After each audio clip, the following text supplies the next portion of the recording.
While I was asleep, my younger cousin assaulted me. But I never complained because I trusted him. It started when I was 5 years old and continued till I was 10.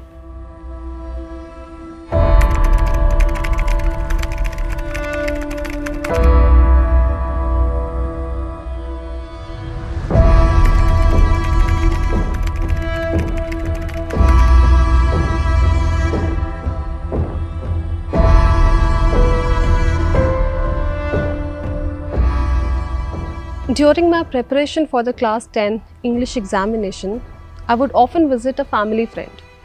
He used to teach me. He was over 80 years old at that time. I remember him explaining to me the process of having sex in detail and where babies come from. He said that a child's heart is the most sacred and would touch my breasts, calling it pure. I was 15 years old. And my story is not unique. There's a saying that not all men, certainly not every man is an abuser, but nearly every woman carries the scars of sexual abuse right from their childhood. I spoke to several women who shared many stories of how their innocence was violated, leaving scars far deeper than what meets the eye. And believe me, I didn't even have to go beyond a 400-meter radius to find these victims. These are their stories, our voices, and our collective pain and experiences. These survivor stories come from real women we interviewed over the past 1 month. But to protect their identities, we have got other women to narrate their stories. I was 11 years old and used to take tuition for maths at home. This person was teaching me maths for quite a few months. One day, due to some emergency, my parents had to leave the house for maybe an hour or less. It was then that this so-called teacher sexually assaulted me. I wasn't a teenager then, as my menstruation had not started, nor did I have breasts. But this man touched my private parts in the absence of my parents and forcefully kissed me several times.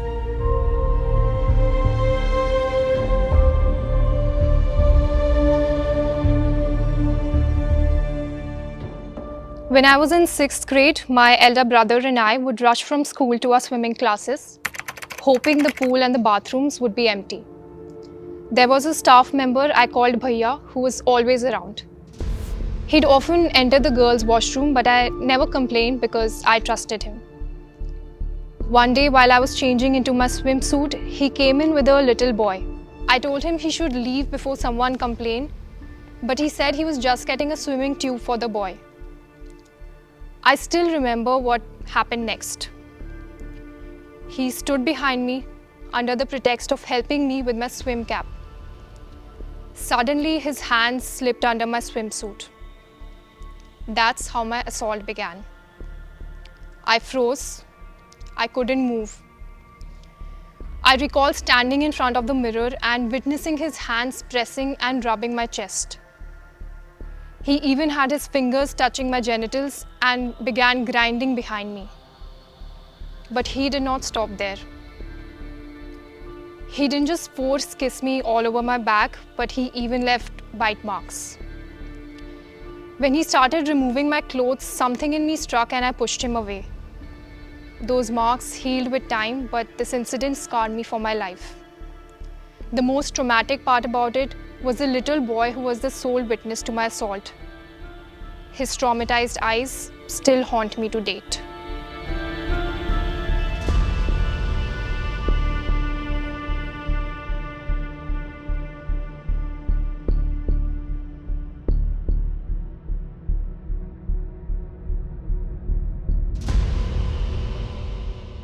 Someone from my own family used to touch my vagina. And no, I could never say a word. I would stay there all confused and frozen. Nothing about it felt right. I later learned even my mom had faced sexual abuse in her own house, but nobody trusted her. They all blamed her, and the family got into this big fight and abandoned her. I think I understood what it's like to be a woman in this family. And how terrifying could it be if you ever dare to speak about the abuse?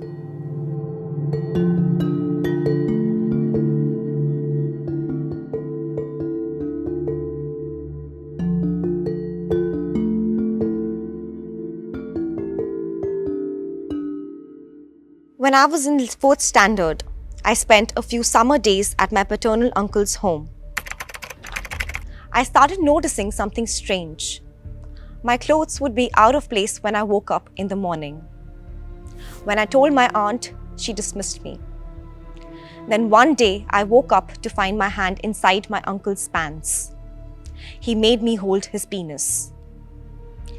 Years later, when I was in 11th standard, I visited another relative's place for a family gathering. While I was asleep, my younger cousin assaulted me. He was touching me and he too made me touch his penis. He was the son of the same Tauji.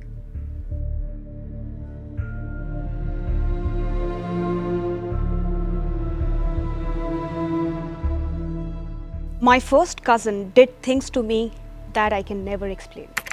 He was 8 years older than me. It started when I was 5 years old and continued till I was 10. When I told my family about it, they brushed it off, saying it must have been a nightmare. Many problems in my life were linked to that one experience. And just one discussion about it, brought it all back.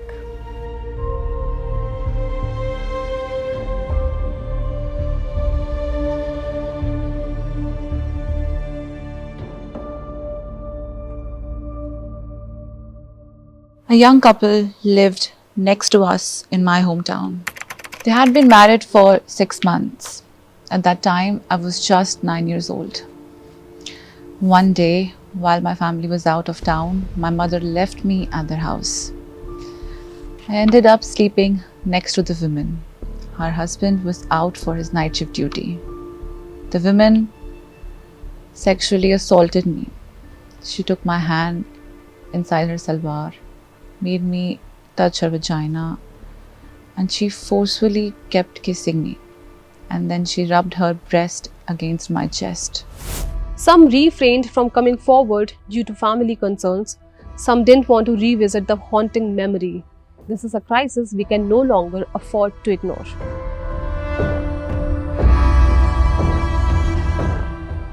Child sexual abuse can have profound and long-lasting effects on survivors, impacting their physical, emotional, psychological, and social well-being throughout adulthood. It alters how the brain handles stress, leading to emotional struggles like depression and anxiety. Survivors often face issues with self-esteem, intimacy, and relationships, and may experience chronic pain or turn to substance abuse as a way to cope. The trauma can also affect the social lives, career, and parenting abilities. To overcome the trauma, I had to go through so many therapy sessions, just trying to fade the haunting memories of being touched and assaulted. I've had panic attacks. Even now, I can't stand to think about it. It's a pain that never really goes away. I had forgotten about it for the longest time, until one day when I started to list all the abuses I endured as a child and why I have major trust issues and intimacy issues. The foremost reason why I prefer being single than explaining anyone or letting anyone come close to me. It took me years to crawl out of that darkness. Even now, the memories still shake me to my core.